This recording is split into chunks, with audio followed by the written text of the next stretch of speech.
সমুদ্র আর সমুদ্রের ঢেউ এই দুটো মানে কিন্তু দীঘা কিংবা পুরী। হ্যাঁ, আমার কাছে অন্তত সেটাই প্রথম মাথায় আসে। আর দীঘা পুরী সমুদ্রের সাথে বাঙালিদের বিশেষ করে বিশাল একটা রিলেশন। আর ঠিক সেই কারণেই 2-3 মাস আগে থেকে যদি দীঘা বা পুরী যাব বলে ঠিক করি, চট করে কিন্তু আমরা ট্রেনের টিকিটও বুক করে ফেলি। কিন্তু হঠাৎ করে যদি যাওয়ার কথা মাথায় আসে তখন সে তো ভারী চিন্তার বিষয়। তাহলে কি লোকাল ট্রেনে করে যাব? কিন্তু লোকাল ট্রেনে যে বড্ড ভিড়, কিন্তু ট্রেনের টিকিট পেলাম না বলে ওই ভিড় ট্রেনে যাব না বলে 2-3 দিনে ঘোরাটা মিস করব? কখনো নয়। তার জন্যই তো আর একটা অন্য উপায় নিয়ে চলে এসছে ভিডিওর মাধ্যমে। অনেক তো হলো ট্রেনে করে ঘোরা কিংবা 4 চাকায় নিজস্ব প্রাইভেট কারে করে ঘোরা, সেক্ষেত্রে তো অনেক টাকার ব্যাপার। তাই আজকে আমরা চলেছি বাসে জার্নি করব বলে। হঠাৎই ঠিক করে ফেললাম দীঘা যাব। তাই তৎক্ষণাৎ বেরিয়ে পড়লাম বাড়ি থেকে। লোকাল ট্রেনে চেপে হাওড়া স্টেশন পৌঁছে গেলাম। আর তারপরেই এখন চলেছি কিন্তু আমরা হাওড়া ব্রিজ ধরে। এই হাওড়া ব্রিজ দিয়ে যেতে যেতেও কিন্তু দারুণ একটা থ্রিলিং ব্যাপার লাগে, আমার তো বেশ লাগে। কলকাতা থেকে দীঘা ওই মাত্র মোটামুটি 180 কিলোমিটার মতো। তাই আমরা এখন চলেছি স্প্ল্যানেটের উদ্দেশ্যে। সেখান থেকে কিন্তু আমরা যাব বাসে করে। হ্যাঁ, একটু সকাল সকাল বেরোলেও হতো, ওই যে বললাম হঠাৎই ঠিক করেছি, তাই একটু বেলাই হলো। বলা মাত্রই পৌঁছে গেলাম আমরা আমাদের বাস স্ট্যান্ডেও। এইখান থেকেই কিন্তু আমরা দীঘার উদ্দেশ্যে রওনা দেব। কোন বাসে করে যাব অবশ্যই কিন্তু দেখাবো আপনাদের, এবং ইন ডিটেলসে দেখাবো তার কত কি ভাড়া, ভেতরকার অ্যাম্বিয়েন্স, বাসের সমস্তটাই। এখান থেকে কিন্তু আপনারা এসি নন এসি সব রকমের বাস পরিষেবাই পাবেন। শুধুমাত্র কলকাতা দীঘাই নয়, কলকাতা শিলিগুড়ির উদ্দেশ্যেও কিন্তু এই মডার্ন ট্রাভেলসের আন্ডারে আপনারা বাসের পরিষেবা পাবেন। টিকিট কাটা মাত্রই ঝট করে আমরা দুপুরের আহারটা সেরে নিলাম। এইবার কিন্তু আমরা আমাদের জার্নিটা শুরু করব।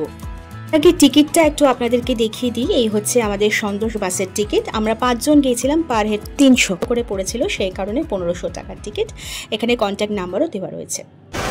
তো আমরা এখন রয়েছি ইডেনের ঠিক পাশেই, ইডেন গার্ডেন্স তার ঠিক পাশেই। ট্রেনে করে তো জার্নি অনেক হলো দীঘার উদ্দেশ্যে। এইবার আমরা জার্নি করবো কিন্তু বাসে করে। আমার ঠিক সামনে মানে পিছন দিকটাতে রয়েছে কিন্তু এখানে সন্তোষ ট্রাভেলসের আন্ডারে একটি বাস। আমি ব্যাক ক্যামেরায় ভালো করে আরেকবার দেখিয়ে দেবো, এবং যেখান থেকে আমরা টিকিট কেটেছি সেই টিকিটের ভাড়া ইন ডিটেলস সবটাই দেখিয়ে দেবো আপনাদেরকে। আর এই বাসে এখন আমরা জার্নি করব। বাসের ভেতরটাও দেখিয়ে দেবো। এটা কিন্তু একটা এসি বাস। এছাড়াও নর্মালিও সরকারি অনেক বাস রয়েছে, কিন্তু যেহেতু গরম পড়েই গেছে অলরেডি মার্চ মাস, তাই ভালো একটু এসিতে একটুখানি জার্নি করা যাক। এসি বাস বুকিং করে নিয়েছি আমরা। ব্যাক ক্যামেরা একটু দেখে নিই, চলো। এই হচ্ছে সন্তোষ এসি কোচ। এখানে দেখুন লেখা রয়েছে Digha Kolkata Garia station second bridge via হয়ে যায় কলকাতা দীঘা বা দীঘা কলকাতা। এখানে নাম্বার রয়েছে, কন্ট্যাক্ট নাম্বারও রয়েছে। এই যে একটু দেখিয়ে দিলাম। এই হচ্ছে গোটা বাসটা।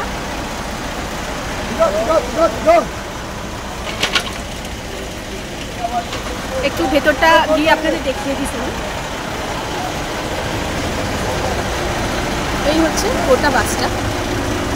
আর মোটামুটি ভালোই। এটা ঠিক দুপুর 1:05 ছাড়বে। এবার ভেতরটা একটু গিয়ে দেখবে।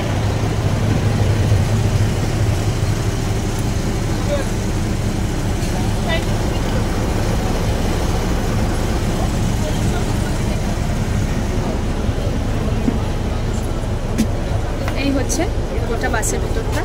মোটামুটি অনেকটা বুকিং আছে, আমরা অনেকটা আগেই এসেছি, তাই একদম আমাদের এই যে 1 2 3 4 5 টোটাল 5টা একদম সামনেই আমাদের সিটটা পড়েছে। এই হচ্ছে ভেতরের টোটাল অ্যাম্বিয়েন্সটা। ভালোই, বেশ খারাপ না। বাসগুলো সিটগুলো কমফোর্টেবলই রয়েছে। এখন হচ্ছে ঘড়িতে ঠিক 1:05। এইবার কিন্তু মানে বাস আমাদের ছেড়ে যাবে। সো দীঘার জন্য আমরা জার্নি করতে প্রস্তুত। সন্তোষ ট্রাভেলসের আন্ডারে এসি বাসে আমরা জার্নি করছি। টিকিট ভাড়া ইন ডিটেলস, টিকিটের প্রাইস এবং সমস্ত ডিটেলস কিন্তু আমি আপনাদের গোটা ভিডিওতে দেখিয়েছি। সো কলকাতা থেকে দীঘা আমাদের জার্নি কিন্তু এখানে স্টার্ট হচ্ছে। আর মাঝে যেতে যেতে এই বাইরে এখন খুব রোদ, তাই পর্দাটা টাঙানো রয়েছে। একটু পরে টুকটাক আপনাদেরকে দেখাতে থাকবো। So let's start the journey.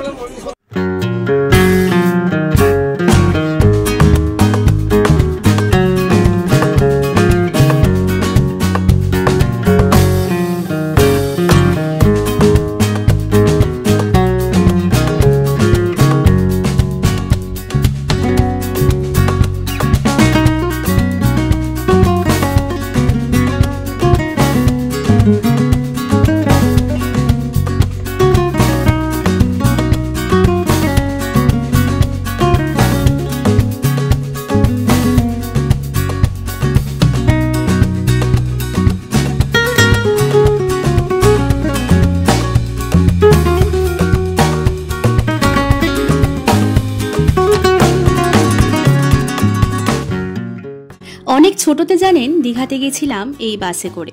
বাস জার্নির অভিজ্ঞতাটা প্রায় ভুলে গেছিলামই বটে, মানে ওই দীঘা যাওয়ার। এই ট্রেনে করে এর আগে বেশ কয়েকবার জার্নি করেছি, তবে এই বাসেতেও জার্নিটা কিন্তু মন্দ লাগছিল না। চারপাশে প্রাকৃতিক পরিবেশ বেশ সুন্দরই লাগছিল, কিন্তু গাড়ি ঘোড়া সব কিছুই।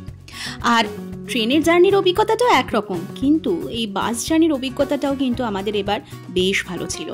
সেক্ষেত্রে বলে রাখি, কলকাতা থেকে দীঘা পর্যন্ত পৌঁছতে সন্তোষ বাসে করে আপনাদের মোটামুটি 4.5 ঘন্টা মতো সময় লাগবে।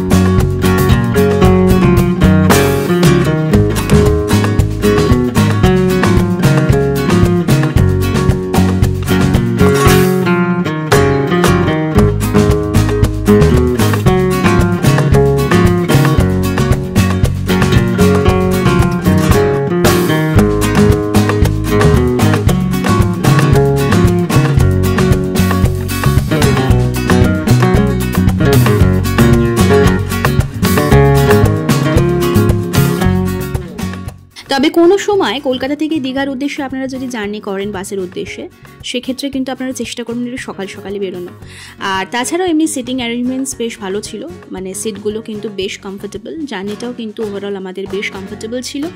সো এই করতে করতে কিন্তু আমরা আমাদের জার্নি প্রায় শেষের দিকে এসে পৌঁছে গিয়েছি। বলতে বলতে কিন্তু আমরা চলে এসেছি নিউ দীঘাতে। আর এই হচ্ছে আমাদের সকলের পরিচিত জাহাজ বাড়ি, যেটা এখন ভীষণ পপুলার নিউ দীঘাতে। এখান থেকে আমরা ক্রস করছি, আর এখান থেকে আর ক্ষণিক দূরত্বে কিন্তু আমাদের হোটেল। যে হোটেলে আমরা গিয়েছিলাম সেই হোটেলের সম্পূর্ণ details with full informations already আমার চ্যানেলে কিন্তু পোস্ট করা রয়েছে, আপনারা ঝট করে গিয়ে দেখে আসুন। আর এখানকার মতোই, মানে এখনকার মতোই আমাদের বাস জার্নিও কিন্তু মোটামুটি শেষ হলো। এর পরবর্তী ভিডিও কিন্তু খুব শিগগিরই আসছে। আর তাই যারা যারা আমার চ্যানেলে নতুন ভিউয়ার্সরা রয়েছেন আর যারা যারা এখনও সাবস্ক্রাইব করেননি, please do subscribe my channel. অবশ্যই আপনাদের সুন্দর সুন্দর ভিডিও আমি এভাবেই গিফট করে যাব। আর এই ইনফরমেটিভ ভিডিওগুলো পেতে অবশ্যই চোখ রাখতে হবে এক্সপ্লোর উইথ ঈশিতা চ্যানেলের পর্দাতে। সো সকলে ভালো থাকুন, সুস্থ থাকুন। সামনেই অক্ষয় তৃতীয়া আসছে, আর সেই অক্ষয় তৃতীয়াতেই মন্দির উদ্বোধন হতে চলেছে, দীঘার বহু প্রতীক্ষিত সেই মন্দির।